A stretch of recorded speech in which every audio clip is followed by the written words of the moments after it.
പ്രിയ സഹോദരങ്ങളെ, ഇന്ന് ഞാൻ നിങ്ങളുടെ മുൻപിൽ വന്നിരിക്കുന്ന ഒരു ചെറിയ കാര്യം പറയാനായിട്ടാണ്. ഞാൻ പലപ്പോഴും പറയാറുള്ളത് സഭയും രാഷ്ട്രീയത്തെക്കുറിച്ചാണ്. സഭയെന്ന് പറഞ്ഞാൽ വിശ്വാസികളെ നന്മയിലേക്ക് നയിക്കുന്നു. അത് നമ്മൾ കണ്ടുകൊണ്ടിരിക്കുന്നതാണ്. എന്നാൽ ആദ്യമായിട്ട് കത്തോലിക്ക സഭയിലെ ഒരു പുരോഹിതൻ ഫാദർ ജെയിംസ് മഞ്ഞക്കൽ ഒരു പ്രസംഗം നടത്തി. അതിനെക്കുറിച്ച് അദ്ദേഹം പറഞ്ഞ കാര്യം ഞാൻ ഇവിടെ എടുത്ത് വായിക്കുകയാണ് ബൈബിളിൽ നിന്ന്. എസെക്കിയേൽ 34:2 മുതൽ. മനുഷ്യപുത്ര, ഇസ്രായേലിൻ്റെ ഇടയന്മാരെ കുറിച്ച് പ്രവചിക്കുക. നീ പ്രവചിച്ച് അവരോട് പറയേണ്ടത്, യഹോവയായ ദൈവം ഇടയന്മാരോട് ഇപ്രകാരം അരുളിച്ചെയ്യുന്നു, തങ്ങളെ തന്നെ മേയ്ക്കുന്ന ഇസ്രായേലിൻ്റെ ഇടയന്മാർക്ക് അയ്യോ കഷ്ടം. ആടുകളെ അല്ലയോ ഇടയന്മാർ മേയ്ക്കേണ്ടത്? നിങ്ങൾ മേധസ് ഭക്ഷിക്കുകയും ആട്ടുരോമം ധരിക്കുകയും തടിച്ച മൃഗങ്ങളെ അറക്കുകയും ചെയ്യുന്നു, എന്നാൽ ആടുകളെ നിങ്ങൾ മേയ്ക്കുന്നില്ല. നിങ്ങൾ ബലഹീനമായതിനെ ശക്തീകരിക്കുകയോ രോഗം ബാധിച്ചതിനെ ചികിത്സിക്കുകയോ ഒടിഞ്ഞതിനെ മുറിവ് കെട്ടുകെട്ടുകയോ വഴി തെറ്റിയതിനെ തിരികെ വരുത്തുകയോ കാണാതെ പോയതിനെ അന്വേഷിക്കുകയോ ചെയ്യാതെ കഠിനതയോടും ക്രൂരതയോടും കൂടെ അവയെ ഭരിച്ചിരിക്കുന്നു. ഇടയിലില്ലാത്തതിനാൽ അവ ചിതറിപ്പോയി.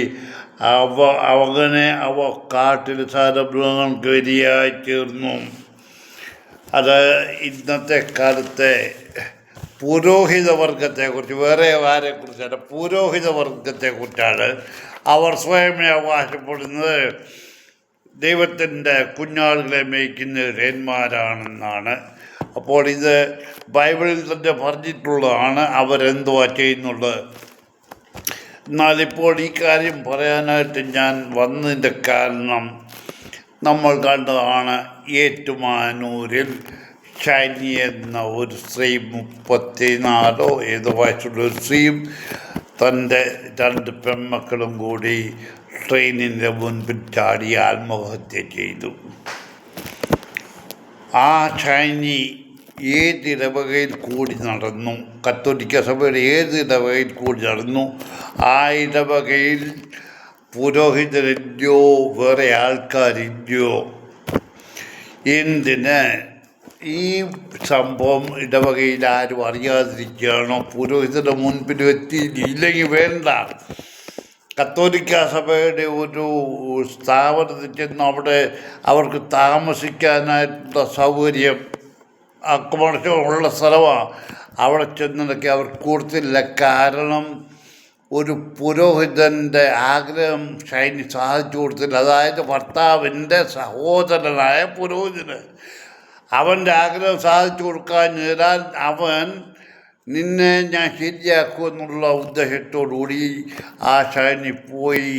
എവിടെയെല്ലാം ആശ്രയിക്കാൻ പോയി, അവിടെല്ലാം അവളെ തടയപ്പെട്ടു പോയി. ഞാൻ ചോദിക്കുന്നത്, ഒരു സഭയുടെ കടമ എന്തുവാ?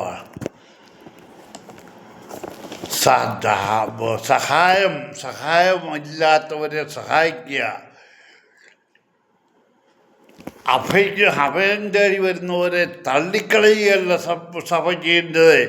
അവർ ഷൈനിയും മക്കളും കൂടെ അവിടെ വന്നെങ്കിൽ അപ്പോഴെങ്കിലും അവൾ അവിടെ കാര്യം പറഞ്ഞാണ് അവളോട് ചോദിക്കണം, എന്താ കാര്യം, നീ എവിടെ നിന്നാണ്, എന്ത് പറ്റി ചോദിച്ച് അതിന് വേണ്ടുന്ന കാര്യങ്ങൾ കുടുംബപരമായി അവരോട് ആലോചിച്ച്, അല്ലെങ്കിലും ഇവിടെ പ്രയാസം കണ്ട് അവർക്ക് അക്കോമഡേഷൻ കൊടുക്കേണ്ട കടമ സഭയുടേതാണ്. ഇപ്പോഴും ചൈനയുടെ ഈ ഭർത്താവിൻ്റെ സഹോദരൻ കള്ളപ്പാതിരിയെ പോലീസ് അറസ്റ്റ് ചെയ്തിട്ടില്ല. സാരമില്ല, ഇത് സഭയുടെ കാര്യമാണ്. കാരണം ഇപ്പോൾ സഭ SP-യുടെ അടുത്ത് പോയിരിക്കുന്നു. സൈന്യയുടെ മരണവുമായി ബന്ധപ്പെട്ട സഭയെ നാറ്റിക്കുന്നു പൊതുസമൂഹം എന്നും പറഞ്ഞ്. എന്ത് നല്ല കാര്യം! ഫ്രാങ്കോ മുളയ്ക്കൽ ഒരു ബിഷപ്പ് 15 പ്രാവശ്യം ഉപസാരിപ്പിച്ചൊരു കന്യാസ്ത്രീയെ, എന്നിട്ട് ജയിലിൽ പോയി. എന്നിട്ട് നാണംകേടൊന്നും സഭയ്ക്കുണ്ടായില്ല. സഭയിൽ എത്രയോ കന്യാസ്ത്രീകൾ ആത്മഹത്യ ചെയ്തു എന്ന് പറയുന്നു. പക്ഷേ ഒന്നെങ്കിലും തെളിഞ്ഞു. അതായത് നമ്മുടെ അഭയ കേസ്. അന്ന് ലോകം മുഴുവൻ അറിഞ്ഞ കേസാണ്. ഫാദർ കോട്ടൂരും തൻ്റെ കൂടെയുള്ള പുരോഹിതനും സ്റ്റെഫിയും കൂടെ സമൂഹ ബലി അർപ്പിച്ചത് കാണുവാനിടയായി അഭയ. അപ്പോൾ അഭയ ജീവനോടിരുന്ന ഒക്കത്തില്ല, അവിടെ കൊന്നു കിണറ്റിലിട്ടു. ഇത് തെളിഞ്ഞു. ജനതയ്ക്ക് സഭയ്ക്ക് നാണക്കേടില്ല. സഭയിൽ എന്തെല്ലാം കൊടതായി നടക്കുന്നു, അതിനൊന്നും സഭയ്ക്ക് നാണക്കേടില്ല. എന്തിന് സിജിത്ത് എന്ന് പറഞ്ഞ കത്തോലിക്ക സഭയിലെ വലിയ രോഗശാന്തി സജിത്ത് അവന് ഈ ഇപ്പം ഒരു മലയിൽ കയറി റിസോർട്ട് പണിതിട്ട് അവിടെ സ്ഥലം കയ്യേറിയെന്നും പറഞ്ഞ് കംപ്ലൈൻറ്റ് വന്ന് അതിന് സ്റ്റോപ്പ് മെമ്മോ കൊടുത്തിടയ്ക്കും. അതിനെ അതിജീവിക്കാനായിട്ട് അവിടെ പോയി ഒരു വലിയ കുരിശ് സ്ഥാപിച്ചിരിക്കുന്നു. ഗവൺമെൻറ്റിൻ്റെ ഉത്തരവ് എല്ലാം മറികടന്നിട്ട്. ഇതാണ് കത്തോലിക്ക സഭയിലെ ഒന്നാമത്തെ രോഗശാന്തി ശുശ്രൂഷ ചെയ്യുന്നത്. കഴിഞ്ഞ ദിവസം ഒരു മാന്യൻ വിളിച്ചു പറയുന്നു കണ്ടു,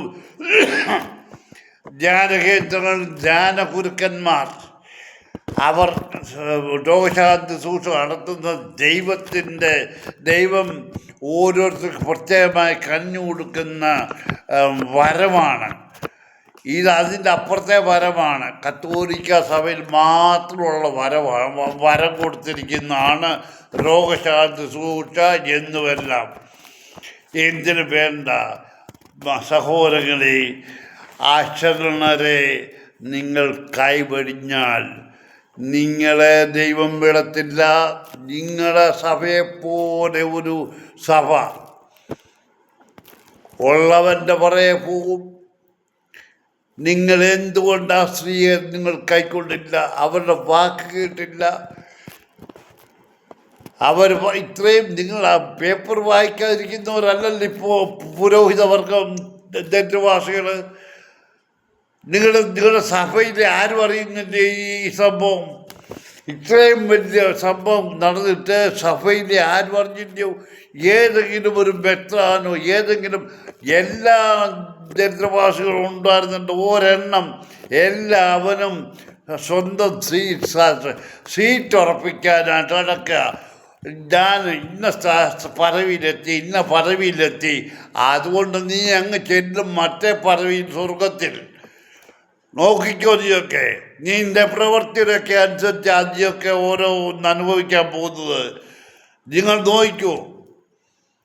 ഷൈനി മരിച്ചതിലല്ല, ആ പെൺകുഞ്ഞുങ്ങൾ, കൊച്ചു കുഞ്ഞുങ്ങൾ, ഒന്നും അറിയാൻ വയ്യാത്ത പെൺകുഞ്ഞുങ്ങൾ മരിക്കേണ്ടി വന്നതിൽ അതിൻ്റെ ശാപം സഭയ്ക്ക് കിട്ടും. ആരും പുറത്തുനിന്ന് മാറത്തില്ല, സഭയ്ക്ക് കിട്ടാതിരിക്കത്തില്ല. ഇത് പൊതുവെ കത്തോലിക്ക സഭ എന്താ അന്ത്യകാലത്ത് ചെയ്യാൻ പോകുന്നുള്ളത് ബൈബിളിൽ പറഞ്ഞിട്ടുണ്ട്.